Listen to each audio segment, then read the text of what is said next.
நீதிமன்றத்தை நாடி அந்த நீதிமன்றத்துக்கு தன்னுடைய சொந்த பணங்களை செலவழித்து கையில் காசு இருக்கிற நகைகளை எல்லாத்தையும் திறந்து இன்றைக்கு நிராயுதபாணியா வீட்டில் உட்காந்துருக்காங்க. ஆனால் கடவுள் அவங்கள கைவிடலை.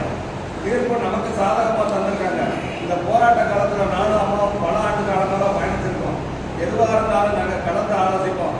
அதே மாதிரி இந்த போராட்டம் நடக்கும்போது துப்பாக்கி சூடு நடக்கும் காலத்தில் நான் போராட்ட காலத்தில் இருந்தேன். இருக்கும்போது அங்கிருந்து ஒரு ஆம்புலன்ஸில் பல உயிர்களை, காயப்பட்டவர்களை, இறந்தவர்களை நான் ஜெயித்தில் கொண்டு வந்து என் உயிரை துச்சமாக மதித்து ஏன்னா நான் செயல்பட்டிருக்கேன். அப்படி இருந்தோம். இன்றைக்கு வரைக்கும் இந்த ஸ்டெர்லைட் போராட்ட காலத்தில் வந்து நாங்கள் ஒரு நாள் விலகினது இல்லை.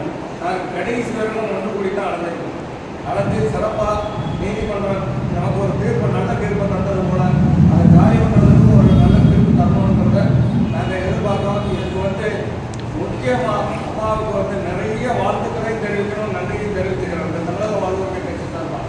அதே மாதிரி இப்படிப்பட்ட போராளி வந்து ஏன்னா போராளியோட சேர்ந்திருந்தால் நல்லதுன்னு நாங்களும் நினைச்சு நாங்களும் காத்திருக்கிறோம். இந்த காத்திருக்கிறதுக்கு பயன்பெறும் வண்ணமா அம்மாவுடைய மனசு எப்படி இருக்கிறது எங்களுக்கு தெரியல.